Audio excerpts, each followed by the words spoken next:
They did walk a guy out of the woods. I saw him walk a guy out earlier with handcuffs. He walked by us and said he didn't do it. It was a grown man. A grown man, yeah. He's sitting in the front of the police car over there now. So, I mean... He didn't have a gun? No, I didn't see any gun. Just had him handcuffed, and he walked by us and looked into parents' eyes and said, I didn't do it. How was he dressed? Camo pants with a dark jacket. Hello everyone, welcome to GGN. Today is Wednesday, December 19th, 2012. I'm Darko, and my website is ggnonline.com, and on YouTube, ddarko 2012-2013. Okay, so many of you, I'm sure most of you, if you're watching this, have already been exposed to the plethora of coverage from the alternative media.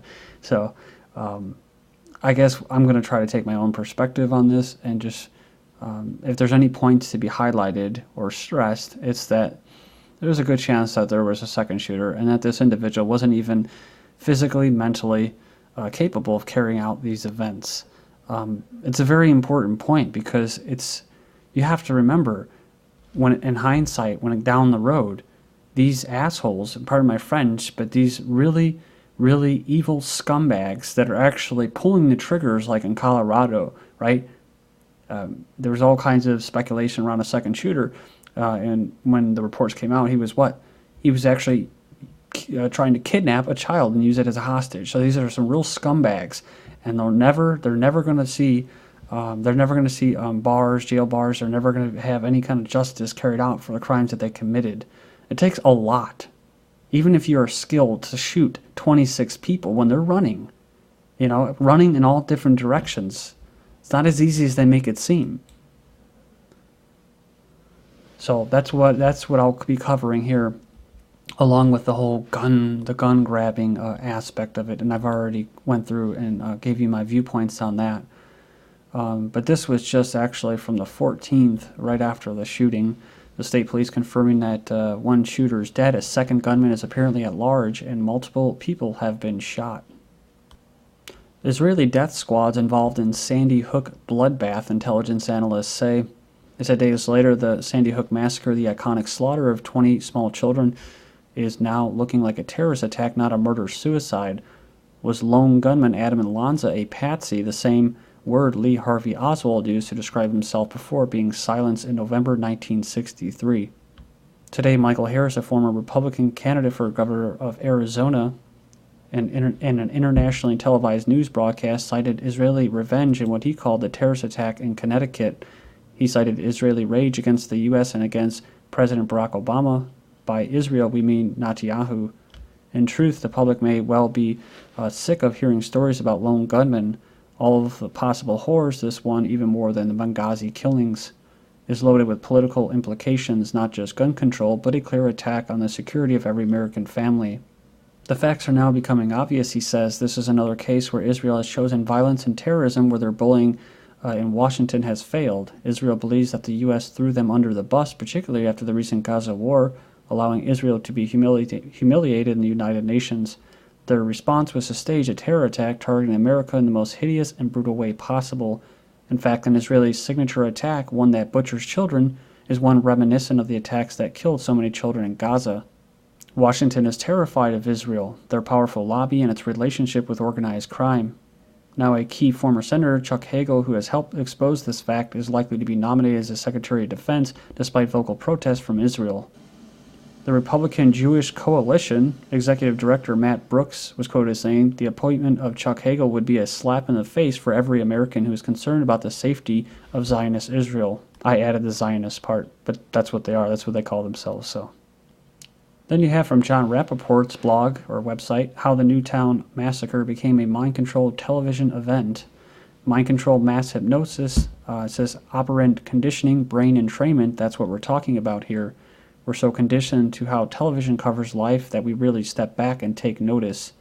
In the case of massive disasters and crimes, network news rules the roast, and we know who rules and controls the network news. And there's also the video going around of the individual, Mr. Parker, who is getting cue cards.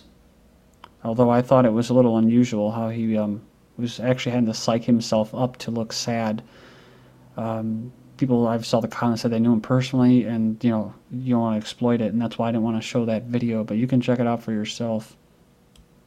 And that's the other point that's not being rammed home here and highlighted, which is really the thing that's you can look at all the talk and all the sensationalizing and stuff like that, and the sensationalizing and hyping up of gun control and stuff like that, and abolishing the Second Amendment. But they're not really highlighting the fact that the First Amendment is not just under attack. It's actually it's a full assault.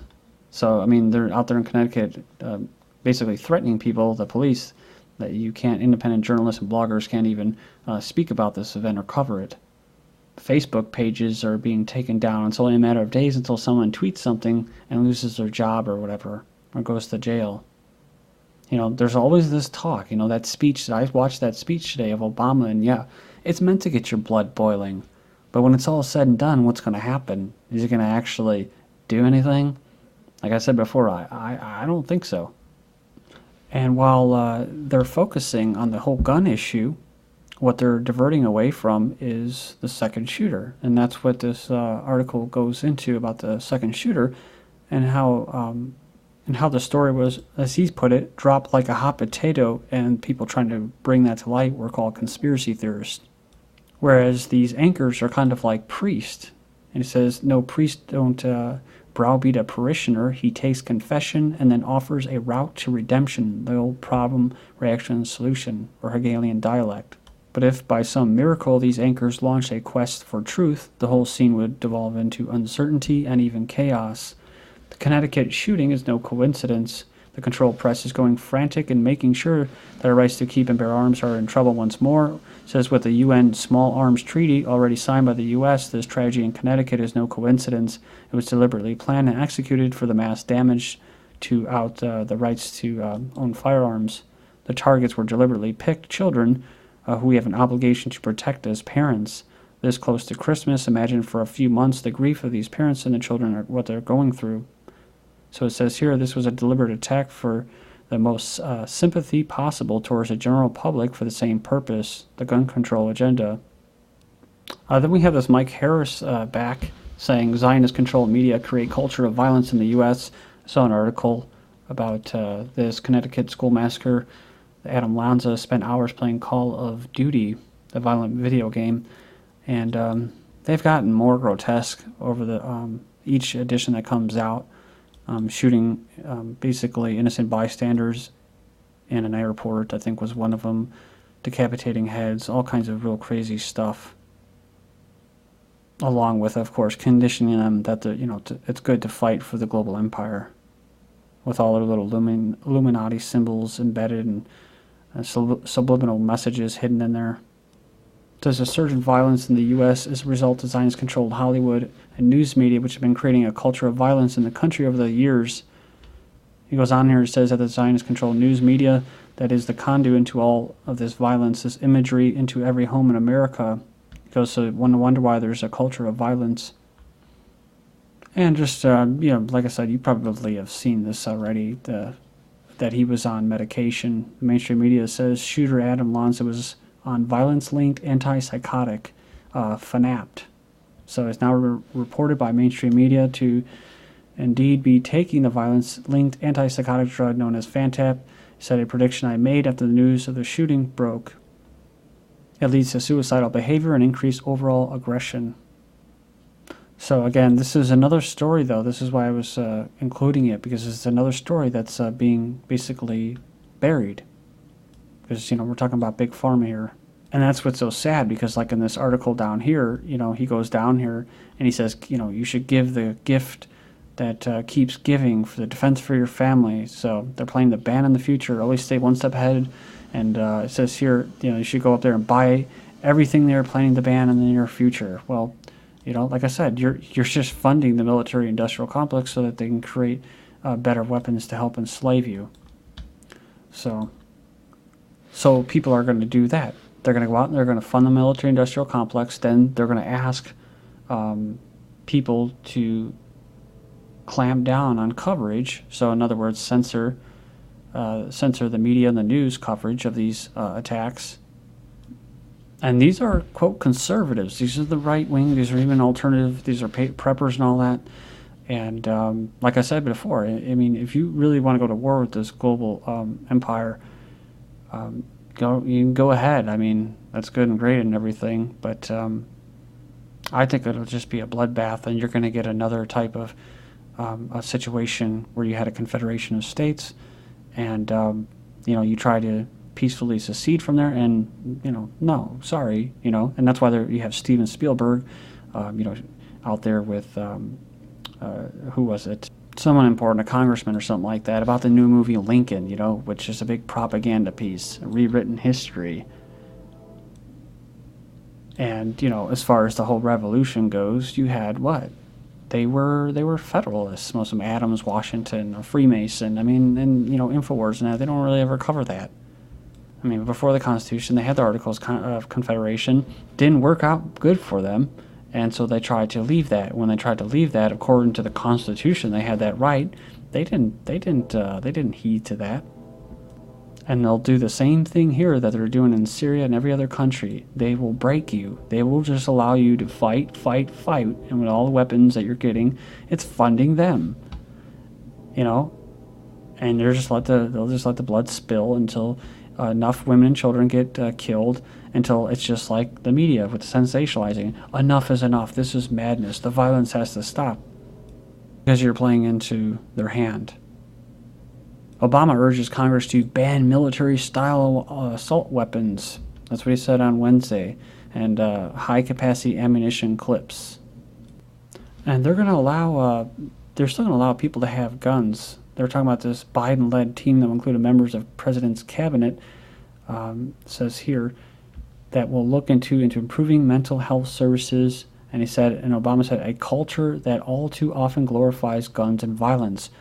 Now, what he's totally ignoring, of course, is that he represents the military-industrial complex and all these companies like Boeing and Lockheed Martin that make drones and these Hellfire missiles and Patriot missiles and all that kill people, mostly innocents, and a lot of times children. So, I mean, talking about glorifying violence and guns, Jesus.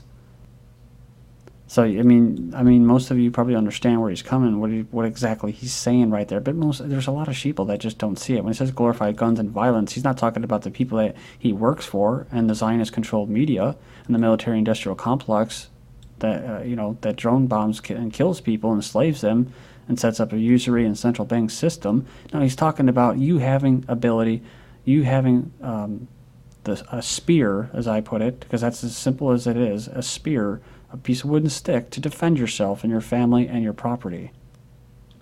So, I mean, they're going to keep selling guns. They just might keep guns out of the hands of certain people, like dissenters. Like the guy that spoke out against Obama on Facebook, the Marine. Well, he was abducted, kidnapped, and sent to a psych ward. Even without Congress, Obama could act to restrict guns. That's why I said I don't really think that any of the justice system in America is legit. Like the economy and stuff like that. So when they tell you about all this stuff, they can just do it anyways. Indefinite detention, they'll do it anyways. They don't need a freaking law to pass to do it.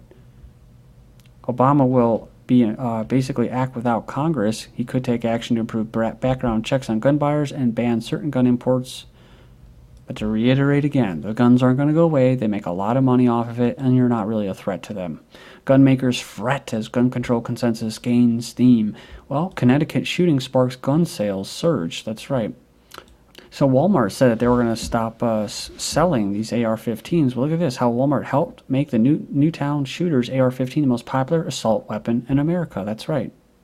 December 19th, Walmart runs out of guns while ammo prices surge. They said they will continue to sell guns, including rifles like the ones used at Newtown. Another trend I'm seeing is voluntary banning and stuff like that. Sporting goods chain suspends sale of certain semi-automatics after shooting. A top online gun retailer suspends sales of firearms effective immediately.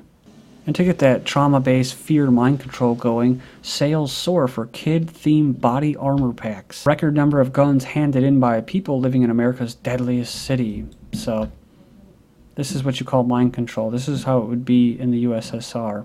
Everybody snitching and self-policing. And schools are like prisons, right?